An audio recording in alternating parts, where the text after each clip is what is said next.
यज्ञ कर कर भगवान को प्रसन्न किया जाता था और भगवान मिल जाता था। त्रेता में अनुष्ठान कर कर भगवान को प्रसन्न कर लेते थे। द्वापर में दान कर कर भगवान को प्रसन्न कर लेते थे।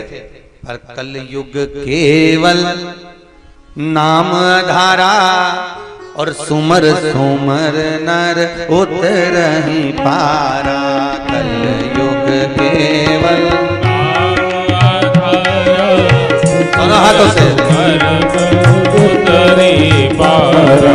कल युग केवल नाम आधारा सुमर सुमर नर उतरहि पारा।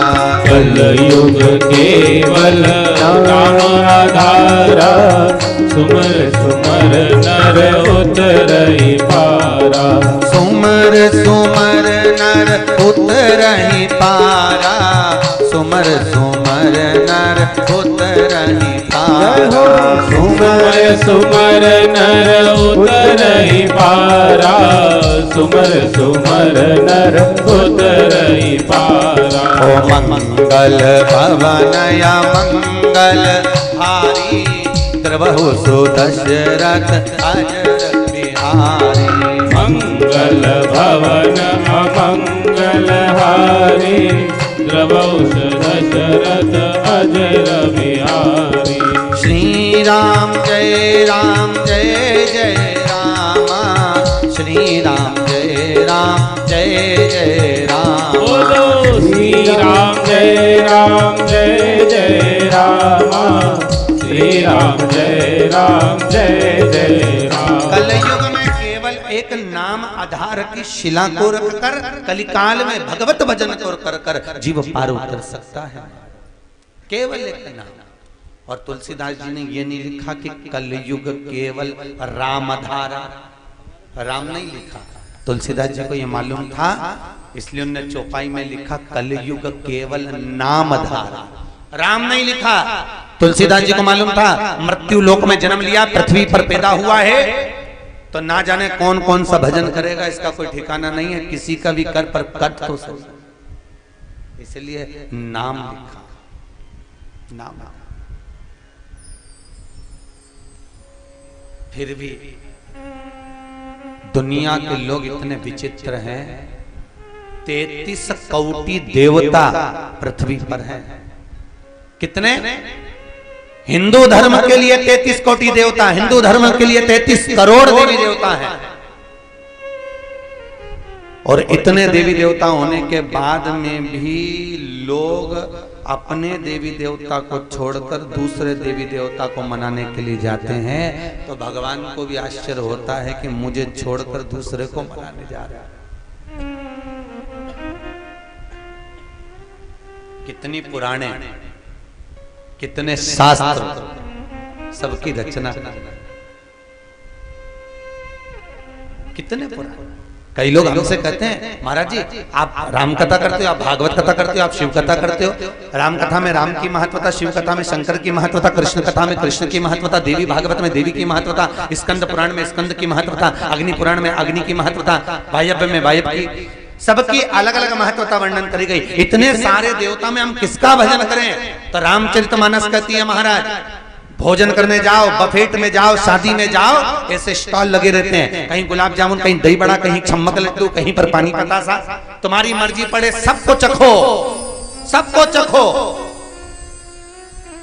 पर आपका भी तो मन करता होगा कि इतने सारे स्टॉल में कौन सा स्टॉल तुम्हें ज्यादा पसंद आया? अरे बोलो तो सही है कि गलत है? कोई एक स्टॉल तो पसंद आता होगा।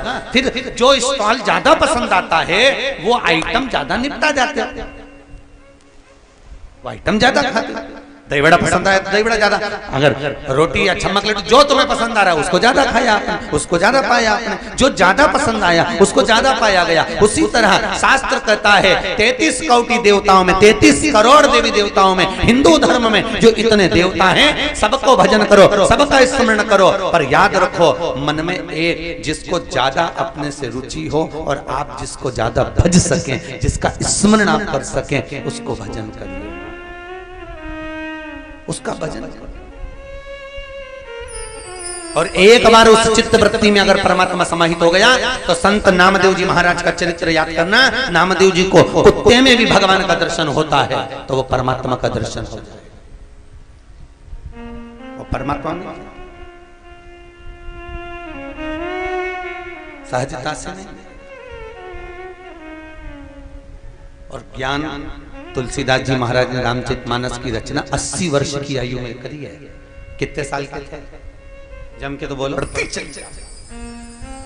बचपन में तो व्यक्ति आसक्तियों को छोड़कर चलता है,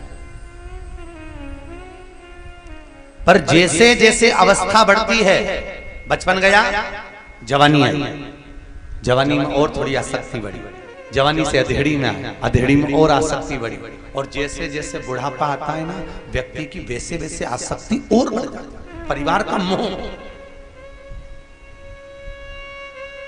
ये बूढ़ी बूढ़ी माताएं यहाँ पर बैठी हुई हैं,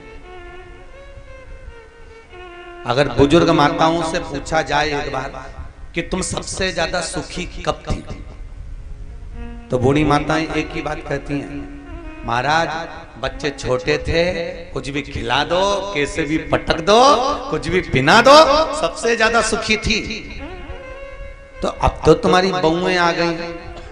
अरे महाराज बस पूछो ही मत, जब से जगदम्बा होन आई है तब से घर को कंकाल कर, सुकून चले, शांति चली,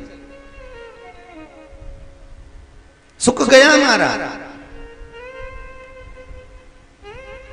पहले तो युवान अवस्था थी तो कभी भी दौड़कर मायके चली जाती थी, और तुम देखो एक बहू और एक सास, दोनों में सबसे ज्यादा मायके कौन जाती है? बहू। सास अपनी बैठी रह जाती है। वो सोचे भी तो घर नहीं छूटता ना, परिवार नहीं छूटता, आसक्ति नहीं छूटती, क्योंकि आसक्ति बढ़ रही है। जैसे जैसे बुढ़ापा बढ़ता है वैसे वैसे आसक्तियां बढ़ती चली जाती हैं। काम, लोभ, विषय, वासना, तृष्णा, और सबसे ज्यादा अगर कुछ बढ़ती है तो तृष्णा बढ़ती है। मेरा घर, मेरा परिवार, मेरा कुटुंब, मेरा कबीला, और कई बार तो सास हम चिल्ला करके देती है, वो तो मैं जिंदा हूं इसलिए घर चल रहा है, जिस दिन मैं मर गई आटे दाने का भाव मालूम पड़ जाएगा। तो जो डोकरी ऐसा बोले तो उससे तो आधे घंटे मर जा, तो आधे घंटे मरो।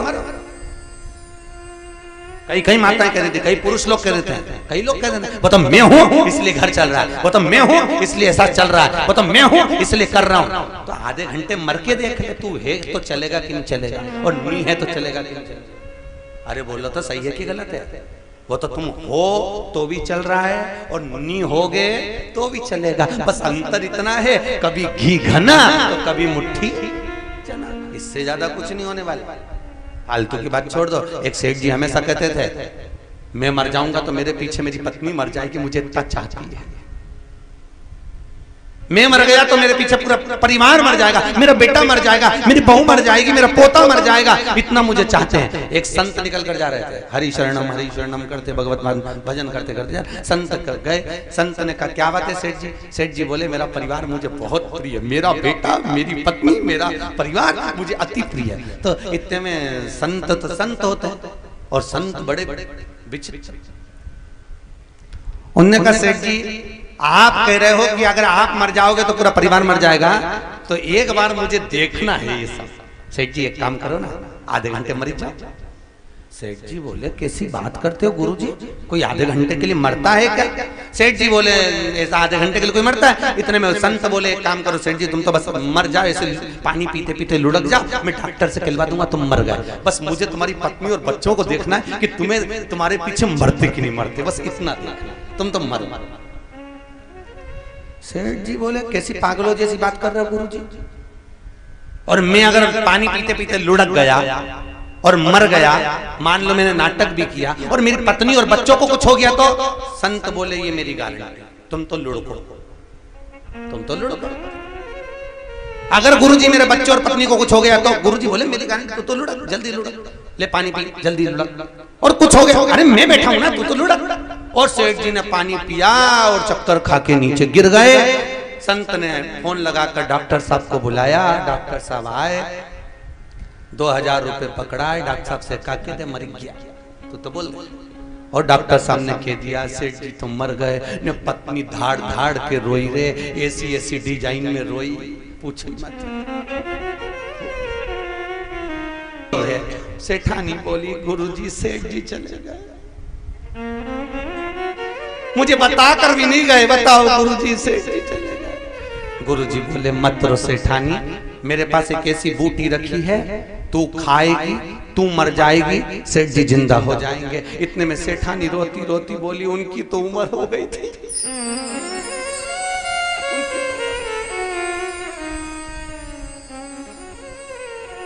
सेठ जी के गुस्सा आया और सेठ जी तो उठने वाले थे, इसमें इतने में गुरुजी ने चिमटा खोल दिया, पड़े थे चुपचाप। अभी तो कह रहा था पत्नी मर जाएगी, पड़े पड़े पड़े। सेठ जी पड़े, बेटा रो रहा था, तू काहे को रो रहा है, मेरा पिताजी चले गया। तो ये भी नहीं बताया कौन से कितना लेना था, बाप के चक्कर आ गया। बताओ यहाँ बाप मरा पड़ा, इसके लेनदारी के पहले पड़ गए। अब तो सेठ जी उठने वाले थे, इतने में तुरंत गुरुजी बोले काम कर, तू खा ले, तू खाएगा तू मर जाएगा, तेरा बाप जिंदा हो जाएगा, तेरा पिता जिंदा हो जाएगा। इतने में बच्चा रोते रोते बोला पिताजी कह रहे थे अब तो तुझे ही संभालना है बेटा, मेरी तो उम्र हो गई। छोटा सा पोता था, बहू का लड़का, वो रो रहा था। सेठ जी ने संत ने पूछा तू क्यों रो रहा है? मेरे दादाजी चले गए, मुझे कुरकुरा कौन दिलाएगा, अब मुझे टॉफी कौन दिलाएगा? तो एक काम कर, ये बूटी तू खा ले, तू खाएगा तू मर जाएगा, तेरा दादा जिंदा हो जाएगा। इतने में पोता रोते रोते बोला गुरुजी तुम्हारे कोई आगे नहीं, तुम्हारे कोई पीछे नहीं, तुम नहीं खा लो। सब मिलके गुरुजी को वो बूटी खिला रहा है, पर घर का एक नहीं खा रहा। ये वाह वाह, यहाँ मतलब की दुनिया में किसी का कोई नहीं। ये जितने नजर आ रहे हैं तुमको अपने, ये सब धन के मीत, संपदा के मीत, सत्ता के मीत, बाकी के समय पर कौन जाएगा तुम्हारे साथ? पत्नी, परिवार, प्राण छूटने के बाद घर तक साथ देते हैं। कहां तक? घर तक। मोहल्ले के लोग, गांव के लोग शमशान तक साथ देते हैं, पर शमशान के बाद में जब चिता पर लेटाया जाता है, आग लगाई जाती है, तब एक ही साथ देता है, जो तुमने ये राम का भजन करा, जो तुमने ये कथा सुनी, जो भगवत नाम का जाप करा। बस अंतिम क्षण में चिता पर आग लगेगी, परिवार वाले पीछे हटेंगे, तब वही राम तुम्हारे साथ में अंतिम समय में इस आत्मा के साथ में परमात्मा लेकर जाएगा। अंतिम क्षण। और भले तुमने लाखों रुपए परिवार में खर्च कर दिया, पर सही मायने का खर्च तो परमात्मा की कथा, सत्संग, भजन जैसा। उम्र निकल गई, फिर वही बात आ गई, ना राम नाम लीनो तूने भरी जवानी में, तू डूब के मर जा रे चुल्लू भर पानी। पूरी अवस्था गवा दी, बचपन गवा दिया, जवानी गवा दी, अधेड़ी गवा दी, पूरा जीवन निकल गया। अब बुढ़ापा आ गया, ना पांव साथ दे रहा है, ना हाथ साथ दे रिया, ना मुंह साथ दे रिया, ना कानों से सुनाई दे रिया। अब बच्चों से कह रही रे ए मुझे सरस्वती विद्या मंदिर ले जा, वहां राम कथा हो रही। आज की औलाद एक कुत्ते को घुमाना पसंद करे, पर डोकरे डोकरी को नहीं। कौन छोड़ेगा तुमको? कौन छोड़ेगा? इसलिए मौका मिला है, मौका मिला है, विद्यालय में राम कथा हो रही है, छोड़ना नहीं है। यही तो साथ जाने वाला है, बाकी का तो सब छूट जाना। पाया क्या? तो छूट। ज्ञान कभी भी प्राप्त हो सकता है। तुलसी बाबा ने 80 वर्ष की आयु में, 80 वर्ष की आयु में तुलसीदास बाबा रामचरितमानस की रचना करे। केवल एक क्षण का ज्ञान तुलसीदास बाबा के जीवन में मिला। पत्नी का मोह इतना प्रबल था कि पत्नी से मिलने के लिए उसके मायके पहुंच गए। इतना आसक्ति, इतना मोह था।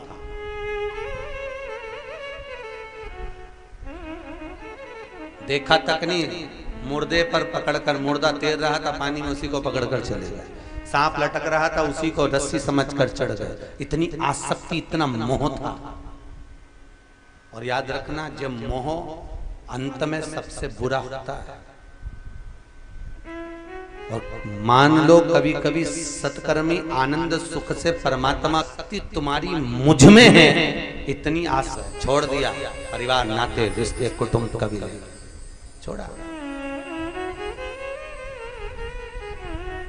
खूब कमाया खूब। और एक बात याद रखिए, दुकान पर बैठकर कमाते हो तुम अपनी पत्नी और बच्चों के लिए कमाते हो, सर्विस कर कर कमाते हो तो अपनी पत्नी और बच्चों के लिए कमाते हो, नौकरी कर रहे हो तो पत्नी और बच्चों के लिए कर रहे हो। मेरे बच्चे को अच्छे नंबर से पढ़ाऊंगा, अच्छे स्कूल में पढ़ाऊंगा, पत्नी को कुछ सामग्री ला कर दूंगा, अपने पत्नी अपने बच्चों के लिए करा, कपट करा तो पत्नी और बच्चों के लिए, झूठ बोला तो पत्नी और बच्चों के लिए, बेईमानी करी तो पत्नी और बच्चों के लिए, कपट प्रपंच झूठ छल सब तुमने करा। और अंतिम समय में जब प्राण छूटे, यमराज की कैद जब चढ़ोगे तो यमराज बंदी बनाएगा, तो रोगे, चिल्लाओगे, पड़कोगे और कहोगे मैंने तो कमाया था पत्नी और बच्चों के लिए। अगर उनके लिए कमाया, झूठ उनके लिए बोला, प्रपंच उनके लिए करा, छल उनके लिए करा, बेईमानी उनके लिए करी, तो नरक भी तो उनको भोगो, उनको भेजो।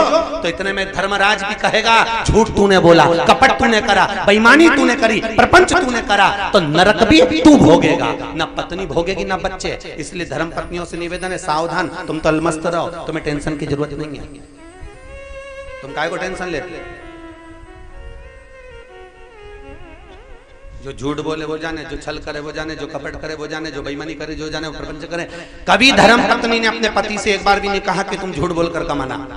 पूरे विश्व की नारियों को इकट्ठा करिए और एक बार इंटरव्यू लीजिए, कोई पत्नी अपने पति से नहीं कहती कि तुम बेईमानी करके कमाना। क्यों? क्योंकि वेद व्यास जी ने पत्नियों के नाम के आगे धर्म लिखा है। क्या नाम लिखा? धर्म पत्नी। क्या लिखा? जम के बोलो जरा। धर्म पत्नी। पर पतियों के नाम के आगे कभी लिखा धर्म पति? अरे बोलो तो, कहीं वेद व्यास जी ने लिख दिया हो, किसी चौपाई में तुलसी बाबा ने लिख दिया हो, कहीं किसी वाल्मीकि बाबा ने वर्णन कर दिया हो, किसी जगह पर नहीं लिखा धर्म पत्नी, पर तुम्हारी नाम के आगे लिखा धर्म पत्नी। धर्म पत्नी इसलिए लिखा कि पति कमाई कर लाएगा, झूठ बोलकर लाए, बेईमानी कर लाए, छल करके लाए, कैसी भी कमाई लाएगा पर पत्नी के हाथ में देगा। और पत्नी का फर्ज है उसकी कमाई में से थोड़ा सा निकालना, कहीं राम कथा में, कहीं सत्कर्म में, कहीं ले जाकर लगा देना, तो पति को भी बैकुंठ ले जाना और खुद भी चली जाना। इसलिए तुम्हारे नाम के आगे धर्म लिखा, पर पत्नी ने कमाई में से निकाला तो सही, पर सब डेंटिंग पेंटिंग में ले जाके लगा दिया, धर्म में 1 रुपया ना लगाया। तो हम तो डूबे सनम, तुमको भी ले डूबे, दोनों ही गए। लगाया धर्म पत्नी और पति पति है। धर्म की पत्नी कभी नहीं कहती पति से कि तुम बेईमानी करो। बेटा कभी नहीं कहता बाप से कि पापा मेरे को अच्छा पढ़ाने के लिए, मुझे ऊंचा पहुंचाने के लिए तुम बेईमानी करना, छल करना, कपट करना, कभी नहीं कहते, कभी नहीं कहते। वो तो कहते हैं पापा काम ऐसा करना कि जिंदगी में नाम। महाराज हम पहले भी कथाओं में कई बार कह चुके, आज फिर इस नेटोर की भूमि पर कह रहे हैं, राम से नहीं डरना मत डरो, माता पिता से नहीं डरना मत डरो, गुरु और शिष्यों से नहीं डरना मत डरो, वेद और पुराण से नहीं डरना मत डरो, राम कथा से नहीं डरना मत डरो, भगवान से नहीं डरना मत डरो, गंगा यमुना सरस्वती से नहीं डरना मत डरो, अपने पति से नहीं डरना मत डरो, पत्नी से नहीं डरना मत डरो, घर के बुजुर्गों से नहीं डरना मत डरो, घर के बड़ों से नहीं डरना मत डरो, पर अपने कर्मों से जरूर डरना, क्योंकि कर्म का भोग तो परमात्मा को भी भोगना पड़ता है। अपने कर्म से जरूर डरना कि हम मृत्यु लोक में कैसे पैदा हुए और हमारा कर्म हम कर क्या रहे हैं, हम कितना कर्म कर रहे हैं। कर्म का भोग तो परमात्मा भी भोगता है। सीता जी ने एक चिड़िया को कैद में रखा तो उनको कैद में रहना पड़ा। राम जी महाराज ने बाली को छुपकर मारा था तो उस बाली ने कृष्ण अवतार में जरा नाम का व्याग बनकर छुपकर मार दिया। कर्म का भोग तो भोगना पड़ेगा। गांधारी ने जब पूर्व समय में राजकुमारी थी, सुंदर बनने के लिए 100 केचुओं को पिसवाकर उसका मल्लम बनाकर शरीर पे लगाया था कि मैं कभी बूढ़ी नहीं हूं। तो वो 100 केचुए उस राजकुमारी गांधारी के गर्भ से पैदा हुए थे। 100 पुत्र उसके सामने पिसाए, उसके सामने मरे। कर्म का भोग तो भोगना पड़ेगा, बिगर भोगे रह नहीं सकते। इसलिए निवेदन है, मत बुरे कर्म कर बंदे वरना पछताएगा, भगवान की आंखों से तू बच नहीं पाएगा। तू बच नहीं पाए। बड़ा कठिन है वचन। लोग कहते हैं राम कहाँ है, लोग कहते हैं भगवान कहाँ है। हम कहते हैं चंदन है इस देश की माटी, तपोभूमि हर ग्राम है, हर बाला देवी की प्रतिमा, बच्चा बच्चा राम है। हर जगह पर वही तो है।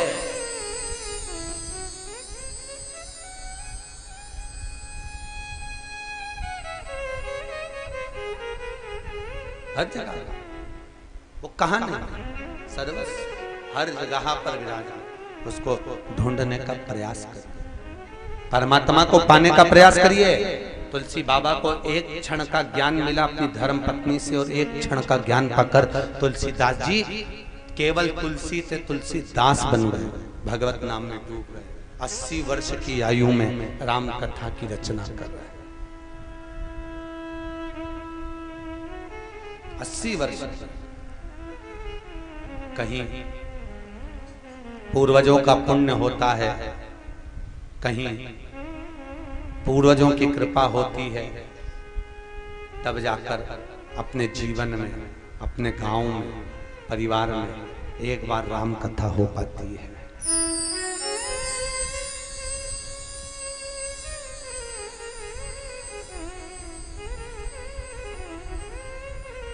एक बार कुछ पुण्य होगा स्वर्गीय श्री बलराम कुंवर जी अग्रवाल जी का।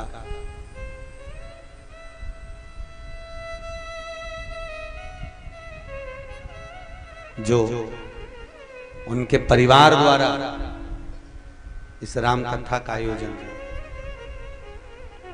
समिति द्वारा राम कथा का आयोजन रखा गया। कुछ पुण्य, और वो सहजता का नहीं। बच्चा एक गुल्लक भरता है रुपए डाल डाल कर, और वो गुल्लक भरने के बाद जब फोड़ता है तो कोई बड़ा गिफ्ट लेकर आता है। उसी तरह हमारे पूर्वजों की पुण्य की गुल्लक भराती है, तब जाकर जीवन में एक बार राम कथा हो पाती है। एक बार राम कथा, पुण्य की गुल्लक जब भरा है। स्वयं भीष्म पितामह बाणों की सैया पर पड़े हैं। स्वयं भीष्म पितामह भगवान कृष्ण से पूछते हैं, कन्हैया मैंने जितनी एकादशी के व्रत करे शायद ही किसी ने करे होंगे, मैंने जितना दान करा शायद किसी ने करा होगा, मैंने जितना व्रत करा शायद किसी ने करा होगा, मैंने जितना तुम्हारा दर्शन करा शायद ही किसी ने करा होगा। फिर ऐसा कौन सा पाप कर दिया था मैंने जो ये बाणों की सैया पर मुझे पटका? मैंने करा क्या था? ये मुझे बाणों की सैया मिली क्यों? भगवान कृष्ण ने कहा, पितामह तुम आज की बात करते हो, तुम्हें तो मैंने नेत्र दे रखे हैं, और बड़े विचित्र नेत्र दिए हैं जिन नेत्रों से तुम अपने 100 जन्म को देख सकते हो। देखो आपने करा क्या था? पितामह कहते मैंने अपने 100 जन्म को देखा तो भी मैंने कोई पाप नहीं करा। बस भगवान कृष्ण कहते हैं, पितामह तुम में और मुझ में अंतर यही है, तुम अपने 100 जन्म को देख सकते हो और मैं तुम्हारे आजन्म को देख सकता हूँ। बस तुम में और मुझ में अंतर यही है, मैं तुम्हारे आजन्म को देख सकता हूँ। ना जाने तुमने कौन सा कर्म करा, अभी देखकर बताता हूँ। 194 नंबर के जन्म पर भीष्म पितामह एक जन्म नहीं, तुम्हारे कई जन्म हो चुके। जब 194 नंबर का तुम्हारा जन्म था तब तुम एक नगर के राजा थे, गंगा स्नान के लिए जा रहे थे। बीच मार्ग में एक बड़ा सा सांप पड़ा था। सैनिकों ने आकर कहा, महाराज एक सांप रास्ता नहीं छोड़ रहा। तुमने कहा था उठाकर कोने में पटक दो, उठाओ और कोने में पटको, और तुम्हारे कहने पर वो सांप को उठाकर कोने में पटका। जिस कोने में पटका वहां पर बमूल के कांटे की बेर की झाड़ियां थी, उस बेर की झाड़ी में कांटे थे, उन कांटों में वो सांप फंस गया। तड़पता रहा, निकलने का प्रयास करता रहा पर नहीं निकला। बस भीष्म पितामह वो सांप बेर की झाड़ी में कांटों में पड़ा हुआ तड़प तड़प कर मरा था, इसलिए तुमको पितामह इन कांटों में तड़प तड़प के मरना पड़ेगा। जैसी करनी वैसी भरनी, भोगना तो पड़ता है।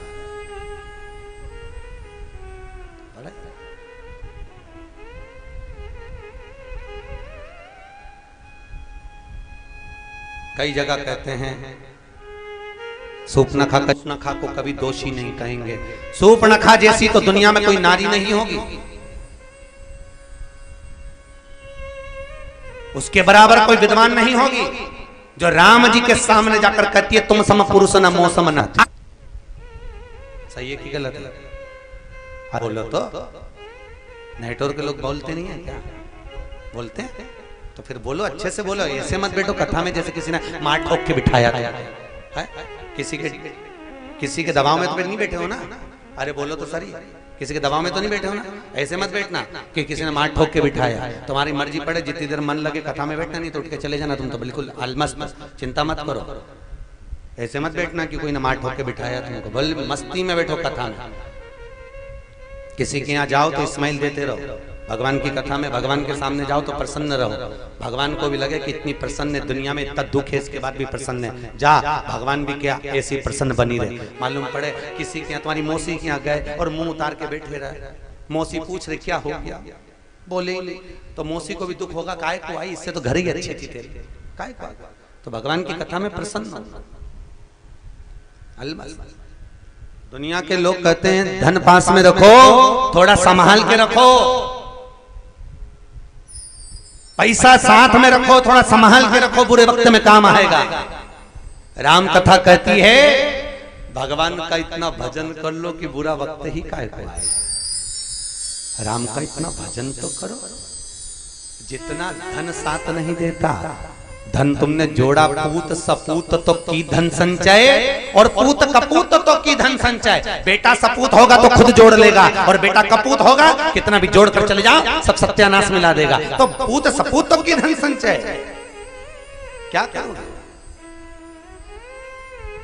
कई लोग जोड़ रहे हैं, जोड़ो जोड़ो जोड़ो और आखिरी में छोड़ो, और आखिरी में छोड़ो, और फिर बाद में कुछ नहीं होता। 16 श्राद्ध में एक फोटो टंग जाता। घर में एक छोटा सा फोटो देखा होगा बुढ़े लोगों का। अरे बोलो तो देखा कि नहीं देखा? जो मर जाते हैं उनका फोटो देखा है? जो मरे हुए व्यक्ति का फोटो देखना, कभी भी रोता हुआ फोटो नहीं लगता। वो भले पूरी जिंदगी रोते रोते निकाल देते हैं, पर फोटो जो आखिरी में टंगता उसमें स्माइल देते रहते। आखिरी का जो फोटो होगा वो स्माइल वाला ही होगा, और इस्माइल का फोटो होगा और उनके मुंह में खीर और पूड़ी चिपकी होगी जो 16 श्राद्ध में चिपकाई होगी, और अम्मा इस्माइल दे रही होगी और फोटो में खीर पूड़ी चिपकी। हंसो मती, अपन को भी चिपकेगी। काय को हंसे? सबको चिपकेगी। उनने भी खूब जोड़ा था, आखिरी में यहीं छोड़ा था, और अपन भी जोड़ेंगे यहीं छोड़ेंगे। और अपनी जिंदगी अपन सुख से नहीं जी पाते। और सही करते हैं लोग, तूने जो कमाया है वो दूसरा ही खाएगा। तूने जो कमाया है वो दूसरा ही खाएगा। मुट्ठी बांध आया जग में, हाथ पसार। तूने जो कमाया है वो दूसरा। अपन तो खा ही नहीं पाते, सुखी कमा कमा के इतने व्यस्त रहे, इंद्रियों का ध्यान नहीं रहा। शुगर की बीमारी हो गई, ब्लड प्रेशर हो गया। पूरे मोहल्ले के लोगों को खिला रहे, पूरे मेहमानों को खिला रहे, खुद एक गुलाब जामुन नहीं खा पा रहे, तो किसके लिए कमा रहे? किसके?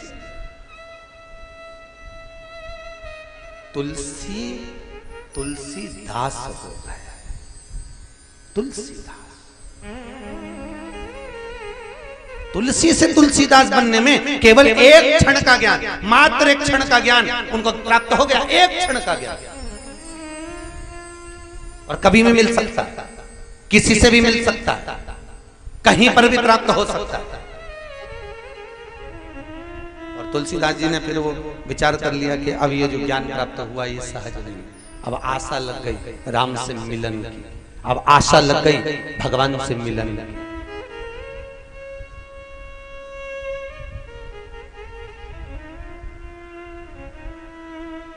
आशा लगी राम से मिलन की। जब आशा लगी तब चित्त वृत्ति में राम समाहित हो गया।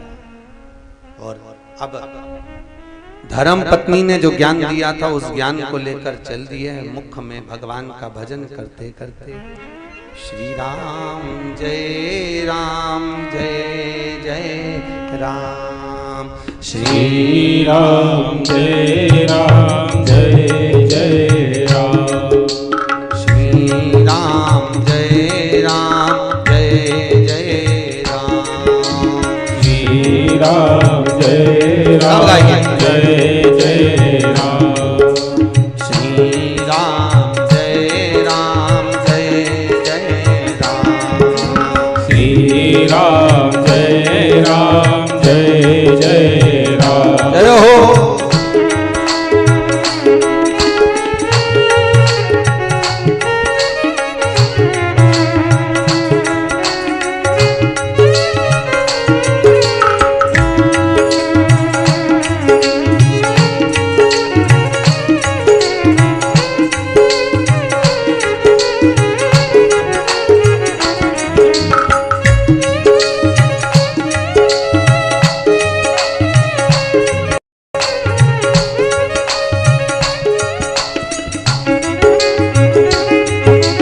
कौशल्या के प्यारे राम दशरथ दुलारे राम। कौशल्या के प्यारे राम दशरथ दुलारे राम। कौशल्या के प्यारे राम दशरथ दुलारे राम। कौशल्या के प्यारे राम दशरथ दुलारे राम। श्री राम जय राम जय जय राम। बोलो श्री राम जय राम जय जय राम। अरे भाव ताली बजाने से पाप निकल जाता, जो नहीं बजाता पड़ोसी का पाप निकल के उसमें भरा जाता। इसलिए ट्रांसफर करते रहो। पड़ोसी जितनी तेज ताली बजाए उससे दुगनी आवाज तुम्हारी आए, तो पड़ोसी का पाप भराएगा नहीं, ट्रांसफर हो जाएगा। जय हो।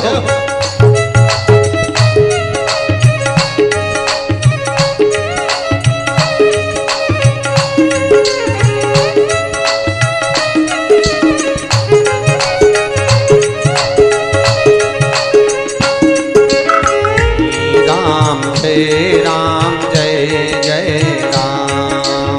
श्री राम जय जय राम। ओ श्री राम जय जय राम।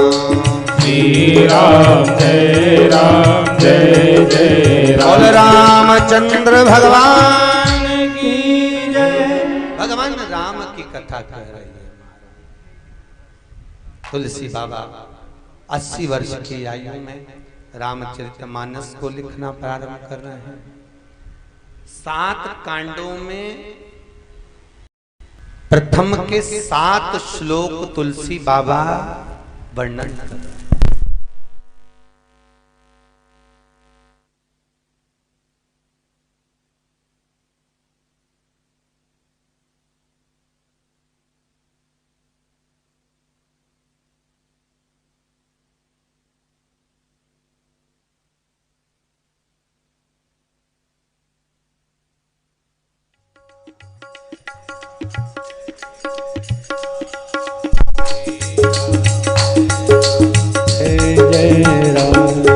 श्री राम जय जय राम। श्री राम जय जय राम। बोल रामचंद्र भगवान की जय। 7 श्लोक में तुलसी बाबा रामचरितमानस को प्रारंभ करता है। सबसे पहली रामचरितमानस की रचना किसने करी थी?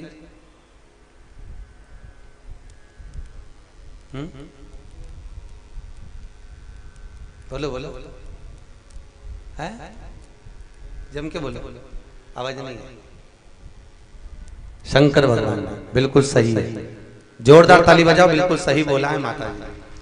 सबसे पहली रामचरितमानस की रचना भगवान शिव ने करी थी, जिसमें 100 करोड़ श्लोक थे। कितने श्लोक थे?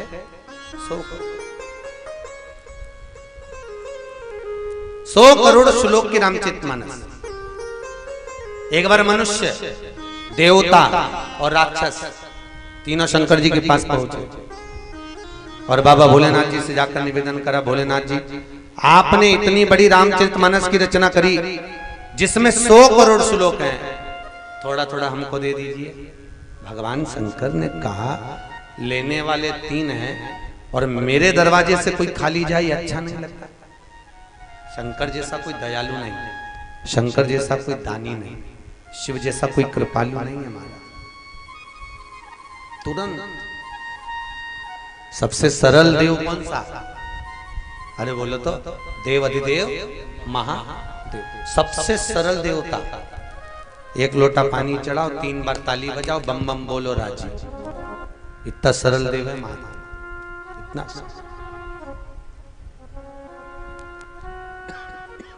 शिव जी के पास में 1000 श्लोक रह गए। थोड़ी देर बाद मनुष्य देवता राक्षस फिर आ गए। शंकर जी से कहा प्रभु हमको और श्लोक दे दो। भगवान ने कहा 3300 और ले जाओ। शिव जी के पास 100 श्लोक रह गए। थोड़ी देर बाद मनुष्य देवता राक्षस फिर आ गए। भोलेनाथ, शंकर जी ने पूछा क्या हुआ? प्रभु आपके पास में 100 श्लोक है। भगवान ने कहा 33 और ले जाओ। शिव जी के पास में मात्र 1 श्लोक रह गया, मात्र 1। थोड़ी देर बाद मनुष्य देवता राक्षस फिर आ गए। भोलेनाथ, शिव जी ने पूछा अब क्या हुआ? प्रभु 1 श्लोक आपके पास में। भगवान ने कहा श्लोक 1 है, लेने वाले 3 हैं। तो शंकर जी से पूछा आप विश्राम कैसे करते हैं? शंकर भगवान बोले कंठ पर भरा है विष, दिन भर लेता हूं राम का नाम, दोनों को मिला दो हो गया विश्राम। दुनिया के लोग आराम करते हैं, मैं विश्राम। आराम और विश्राम दोनों में जमीन और आसमान का अंतर है। अरे बोलो तो सही है कि गलत है? आराम अगर व्यक्ति करता है तो उसमें चिंता लगी रहती है, पर विश्राम जब करता है तो चिंता से मुक्त हो जाता है। चिंता से मुक्त वाले तो बहुत देव है, और देवताओं को महादेव से मिलना है तो पृथ्वी पर आना पड़ेगा। तो भगवान विष्णु बोले मैं पर हर कंकर में मुझे शंकर नजर आता है, तो पांव रखूं तो रखूं कैसे? जिस कंकर पे मैं पांव रखता हूं उसमें शंकर दिखता है, तो क्या करूं मैं? भगवान शंकर बोले ऐसे काम नहीं चलेगा, मैं तुम्हें छोड़ूंगा नहीं और तुम मुझे नहीं छोड़ोगे। अपन दोनों एक दूसरे के बिना रह नहीं सकते, तो कुछ ऐसा करो कि पांव का काम ही नहीं रहे। तो भगवान विष्णु बोले तुम बताओ क्या करूं? शंकर भगवान बोले मैं तुम्हारे बिना नहीं रह सकता, एक काम करो तुम सांप बन जाओ। सांप के पांव नहीं होते, तुम सर्प बनकर मेरे पास में आओगे तो मैं तुमको एक क्षण के लिए दूर नहीं करूंगा, मेरे से चिपका कर रखूंगा। तो शंकर जी के गले में एक सांप पड़ा रहता है। लोग कहते हैं वो सांप कौन है? राम कथा कर रही है, वो सर्प भगवान विष्णु है, जिसको शंकर ने अपने गले में धारण कर। याद रखना, मनुष्य की देह जब तक चल रही है समझ लेना उसमें शिव है। हिंदू धर्म में किसी वेद और पुराण का इतना विरोध नहीं हुआ, कितनी शास्त्र का इतना विरोध नहीं हुआ जितना विरोध रामायण का हुआ। और आज भी तो रामायण का जैसा विरोध चल रहा था वैसा राम का आज भी विरोध है। तुम राम कथा सुनो तो लोग तुमसे कहेंगे बताओ ये राम वाला। तुम भगवान की कथा में पहुंचे तो लोग कहेंगे कथा वाला। जैसे पूर्व में तुलसीदास जी द्वारा रचित, वाल्मीकि द्वारा रचित रामचरितमानस का विरोध हुआ था, ब्राह्मणों ने स्वीकार नहीं करा, अवधी भाषा में लिखी। ये अवधी भाषा को यहाँ स्वीकार करेंगे? यहाँ तो संस्कृत की भाषा होना चाहिए, वेदवाणी होना चाहिए, हम उसको स्वीकार नहीं। तो जब स्वीकार नहीं करा तो तुलसीदास जी के सामने प्रसंग आया। ब्राह्मणों ने कहा एक काम करते हैं, शंकर के मंदिर में, काशी विश्वनाथ के मंदिर में इस रामचरितमानस को रखा जाएगा, सारी पुराणों के साथ, सारे वेदों के साथ। अगर ये पुराण रामचरितमानस यदि ऊपर आ जाती है तो प्रथम गिनती में गिनी जाएगी, नहीं तो इसको पानी में गंगा जी में ठंडी कर दी जाएगी। तुलसीदास जी 80 वर्ष की आयु में जिस रामचरितमानस की रचना करे, तुलसीदास जी की आंख में आंसू भर गए महाराज, आंख में आंसू। मैंने जिन पुराण की रचना करी वो पानी में, पर तुलसीदास जी का भरोसा, विश्वास बड़ा दृढ़ था। और भरोसो दृढ़ चरणन केरो, श्री वल्लभ नक चंद्र छटाबिन सब जग माही। विश्वास प्रखर होना चाहिए। कहा ठीक है ले जाओ करो। और वो रामायण को ले जाकर काशी में विश्वनाथ के मंदिर में रखा, सबसे नीचे रामायण, उसके बाद में सारी पुराणे, फिर वेद शास्त्र सब रखकर ताला लगा दिया। कहते हैं 7 ताले काशी के मंदिर में लगाए गए थे। कितने ताले? 7। काशी विश्वनाथ के मंदिर में 7 ताले लगाए। तुलसीदास जी अपने आश्रम में बैठकर राम गुण गाए। सवेरे जाकर जब दरवाजा ब्राह्मणों ने खोला, सबसे ऊपर रामचरितमानस रखी मिली थी साहब। सबसे ऊपर रामचरितमानस थी, बाकी के सब नीचे थे। तो ब्राह्मणों ने स्वीकार तो कर लिया, पर ब्राह्मणों का हृदय जल गया कि ये रामायण अवधी भाषा की है, तुलसीदास ने लिखा, इसमें संस्कृत नहीं है, और हिंदी में लिखा तो ये तो कोई भी पढ़ लेगा, गांव से गांव का व्यक्ति भी पढ़ लेगा तो विद्वान हो जाएगा, तो प्रखर माना जाएगा। तो फिर करा क्या इस रामचरितमानस का क्या करें? तो सारे ब्राह्मणों ने मिलकर एक काम करा, कुछ लोगों को बुलाया, कुछ डाकुओं को बुलाया, उच्चिष्ट व्यक्तियों को बुलाया और बुलाकर कहा इसको उठाओ, रामचरितमानस तुलसीदास जी के कमरे में रखिए, उसको ले जाके पानी में पटक दो या आग लगा, कुछ भी करो पर उसको नष्ट करो। एक बात याद रखो, धर्म की जय हो। अरे बोलो तो धर्म की, अधर्म का नाश हो, प्राणियों में सद्भाव ना हो, विश्व का पर धर्म की जब हम जय करने को जाते हैं, धर्म का जब हम प्रचार करने को जाते हैं, सत्कर्म की ओर जब हम अग्रणी होते हैं, भगवान के भजन की ओर हम जब आगे बढ़ते हैं, राम नाम की ओर जब हम आगे बढ़ते हैं, तब जो जो भगवान राम के कर्म में आगे बढ़ेगा उसके पांव को खींचकर पीछे कर दिया। शुरू से चली राम कथा, भेज दिया गुंडों को, बदमाशों को।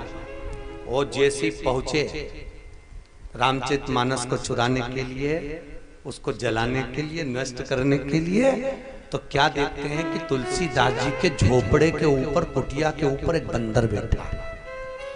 एक बंदर, शायद इसलिए कहते हैं हिंदू धर्म में कि घर घर में रामायण होना चाहिए।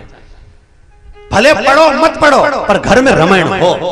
अगर लाल कपड़े में बंधी हुई रामायण तुम्हारे घर में होगी तो तुम्हारे घर की रक्षा हनुमान कर रहा होगा। हनुमान तुम्हारी छत पर मिलेगा, हनुमान बैठा मिलेगा।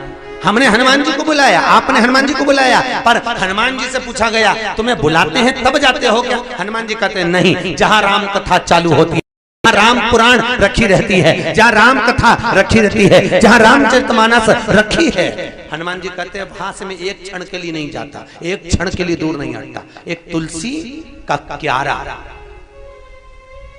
देखा है आप लोग, आपके घर में होगा तुलसी का क्यारा। ये घर में क्यों रखा जाता है, क्यों रखते हैं? राम कथा कहती है, कृष्ण कथा कहती है कि अगर दुनिया में कोई ने हनुमान जी नीचे कूदे, कूदते से जो गदा का प्रहार करा, प्रहार करते लाल पीला करके पूंछड़ी में लपेट लपेट के ऐसा दो चार जितने आए थे सब पहुंच गए। ब्राह्मणों ने पूछा क्यों रे तुम तो आ गए, ये लाल पीले कैसे हो गए? कि वहां पर लाल मुंह का बंदर बैठा था, बस वो बानर ऐसा बैठा, उसने घसीट घसीट के खूब मारा। तो क्या मारा वो तो चल गया, पर जब घसीटता था तो बड़ा तकलीफ होता था। हनुमान जी मारते कम थे, पूंछ में लपेट के जैसे सिलबट्टे पे चटनी को पीसे ऐसे पीसते ज्यादा थे। और जितनी जगह, अच्छा तुम देखना, हड्डी टूट जाए चल जाए, चोट लग जाए चल जाए, पर जब व्यक्ति गाड़ी से जा रहा है और एकदम फिसल जाए, फिका जाए, और जो जगह जगह से घिसाता है ना, उसकी तकलीफ सबसे ज्यादा होती है। हाथ पैर में जो चोट लगे वो अपनी कपड़े, जो घसाता है ना सब दूर से, वो तकलीफ सबसे, उसकी तकलीफ बड़ी। सारे ब्राह्मणों ने सोचा अपन चलकर देखते हैं। ब्राह्मण पहुंचे, देखा ऊपर जैसे ही अंदर प्रवेश कर रहे थे ब्राह्मण, हनुमान जी महाराज ऊपर बैठे हुए थे, श्री हनुमान जी महाराज ऊपर। और हनुमान जी महाराज ऊपर बैठे हुए, ब्राह्मणों ने देखा ये बानर वही है जिसने डाकुओं को मारा था, उन बदमाशों को मारा था। अगर हम गए तो ये हमको भी मारेगा। ब्राह्मण बड़े चतुर थे, एक चांदी की थाली में 56 भोग बनाकर हनुमान जी के लिए रख दिया, बंदर के लिए, कि ये खाएगा तब तक अपन अंदर जाएंगे, चुरा लाएंगे। हनुमान जी भी सारे भोगों को त्याग दिए, सब भोग, क्योंकि हनुमान जी को मालूम है मुख मोहे राम नाम राम सेवा, हाथ में, तू अकेला नाही प्यारे राम तेरे साथ में। हनुमान जी को मान, हनुमान जी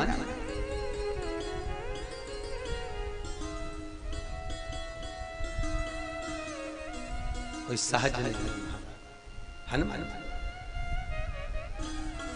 स्वयं बैठा है। किस किस के यहाँ पर रामायण है, हाथ उठा, जिसके घर पे रामायण हाथ उठाइए। है सबके यहाँ रख लो, बहुत बढ़िया, धन्यवाद, बहुत बहुत बड़ी प्रसन्नता का विषय है नेटवर्क वालों, जो आपके घर में रामचरितमानस विराज रही, बड़ी प्रसन्नता।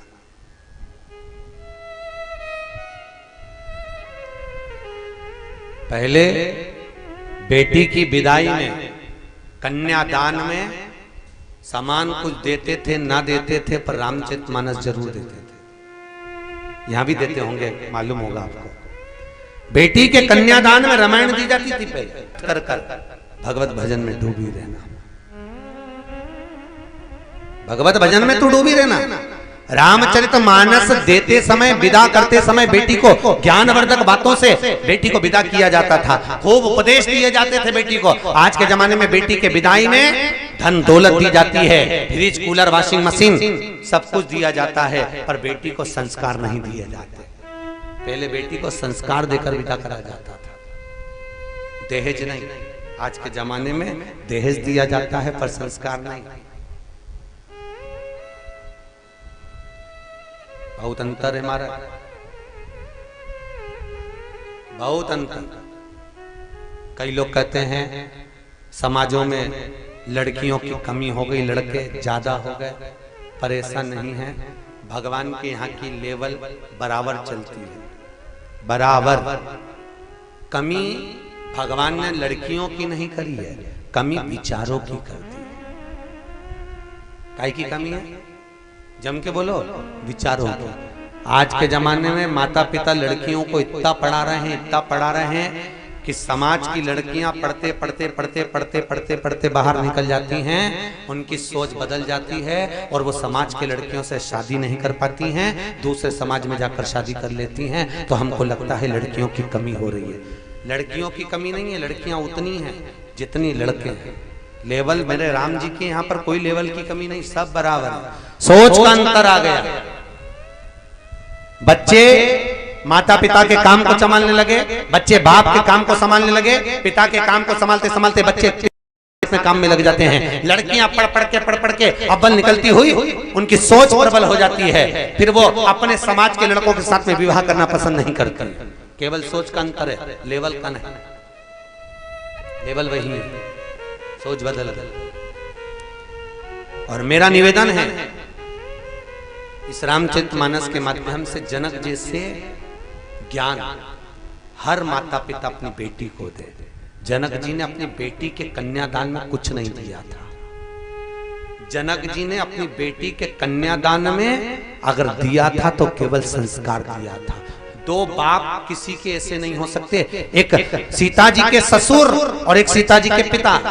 जानकी माता के पिता ने कन्यादान में संस्कार दिए थे और दशरथ जी ने अपनी बहू की मुंह दिखाई में केवल एक फल दिया था, केवल एक फल। कौशल्या माता ने पायल दी थी, कैकेयी ने शीश महल दिया था। सुमित संवारना है, बच्चों को अव्वल बनाना है तो थोड़ा संस्कारवान बनाना जरूरी है महाराज। बड़े बड़े अंग्रेजी स्कूलों में अंग्रेजी पढ़ा पढ़ा कर बच्चों को भगवान से दूर करा जा रहा है, धर्म से दूर करा जा रहा है।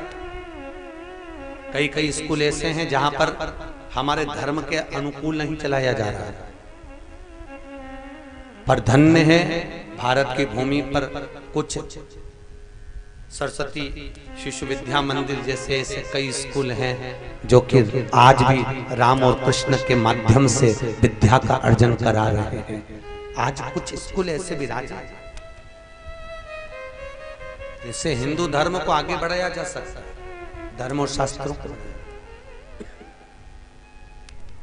कुछ प्रसंग भारत जीवन की हो, माता सरस्वती के चरणों को प्रणाम कर कर छंद की देने वाली, वाणी की देने वाली, सारे शब्दों में समाहित होने वाली, हर पुट को प्रफुल्लित करने वाली ऐसी माता सरस्वती को तुलसी बाबा ने नमन किया है और बाबा प्रणाम कर कर भगवान गणेश जी महाराज का स्मरण करते हैं। जो सुमिरत सिद्ध हो, जो ही सुमिरत सिद्ध होय, गणनायक करवर वदन, रामा करहूँ अनुग्रह सो, बुद्धि राशि शुभ गुण सदन।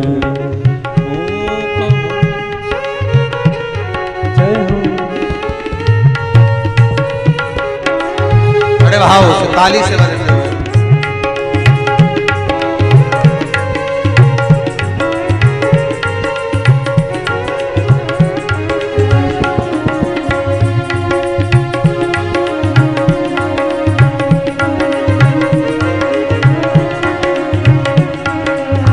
मुख होए वाचाल, पंगु चढ़ई गिरिवर, सुकृपा सुदयाल, द्रवहु सकल कलिमल दहन।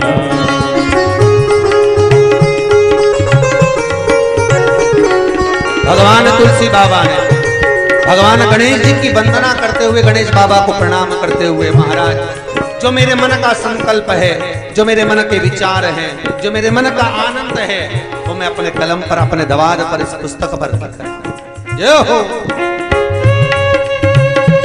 और हे गणेश जी महाराज, अगर आपकी कृपा ना हो तो दुनिया में कोई कार्य सफल नहीं हो सकता।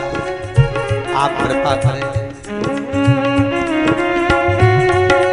मंगल भवन अमंगल हारी, द्रवहु सुदशरथ अजिर बिहारी।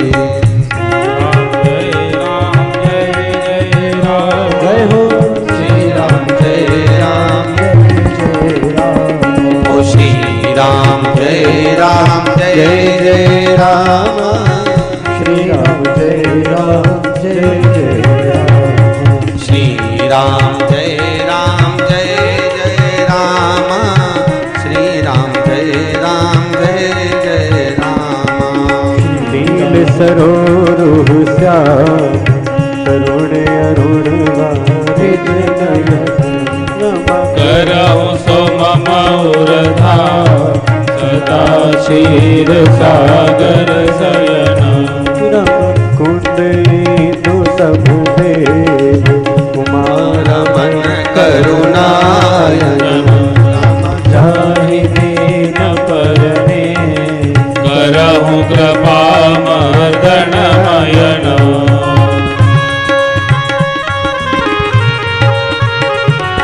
ताली से बजाते बड़े भाव से।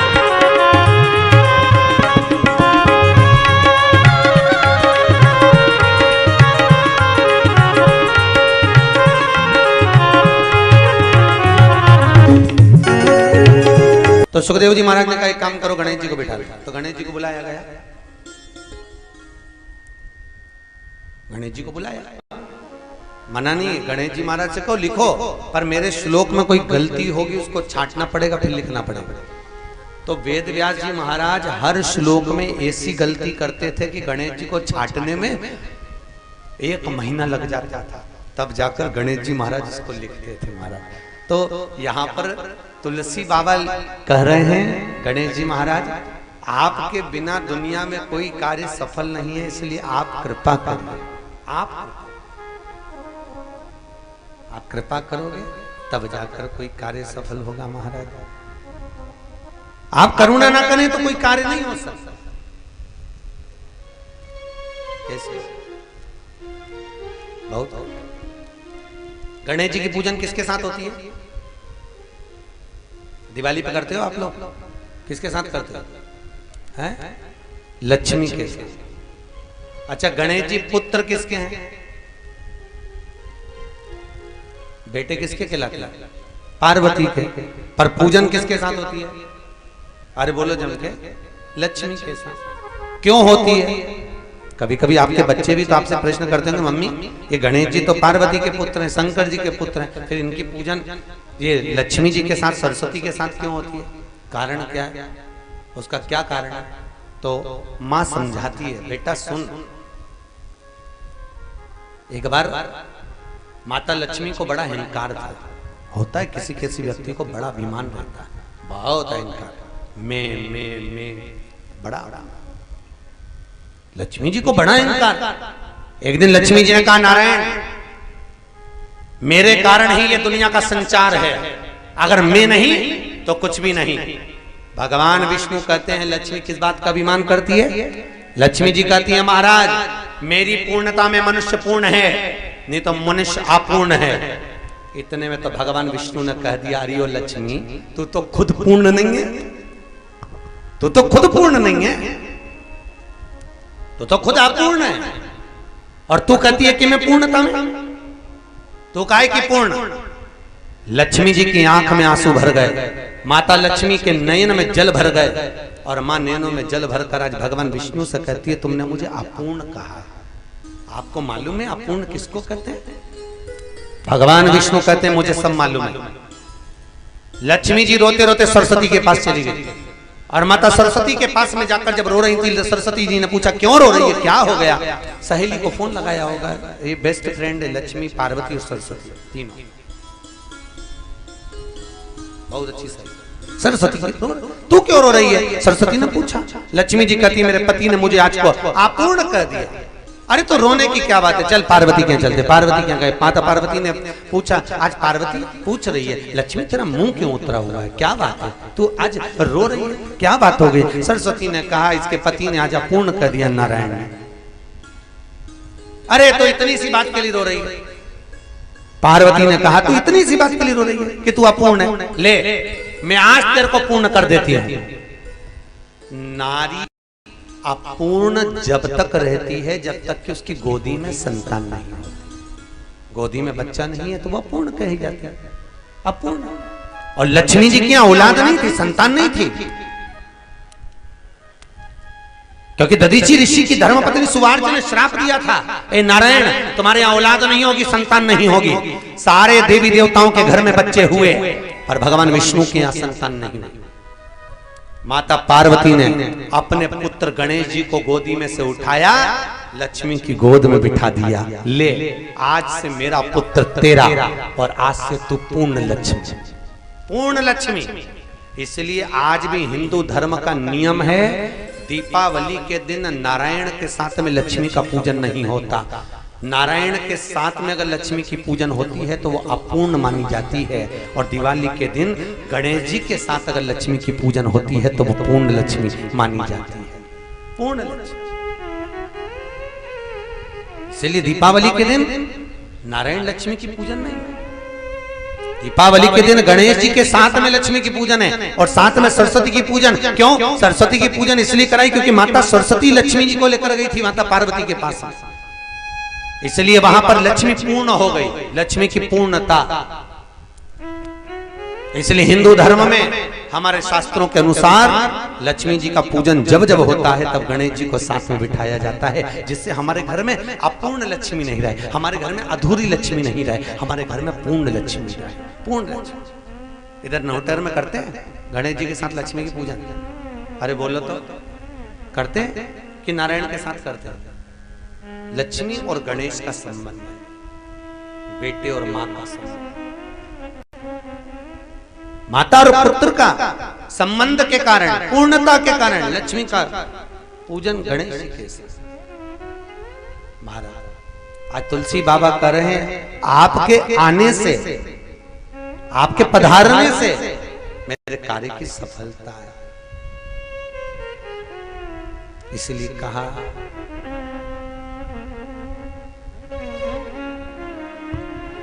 भगवान गणेश जी महाराज से विनती कर रहे, हे गणेश जी महाराज आप निवेदन है पधारो, मेरी सभा में रस बरसाओ, बरसाओ, आओ जी गजानंद आओ, मेरी सभा में रस बरसाओ, आओ से बरसाओ, आओ गजानन आओ। बाबा योग के गुरु बाबा रामदेव कहते हैं ताली बजाने से ब्लड प्रेशर बराबर होता है। हमारे संत जो पतंजलि थे उन्होंने अपनी भाषा में लिखा है ताली बजाने से जब हाथ की हथेलियां टकराती हैं नेत्र की ज्योति बढ़ती है, श्रवण शक्ति बढ़ती है और जो नसें चोक हो जाती है वो खुल जाती है। पर ताली अगर घर पे बैठ के बजाओगे तो लोग कहेंगे जब से राम कथा से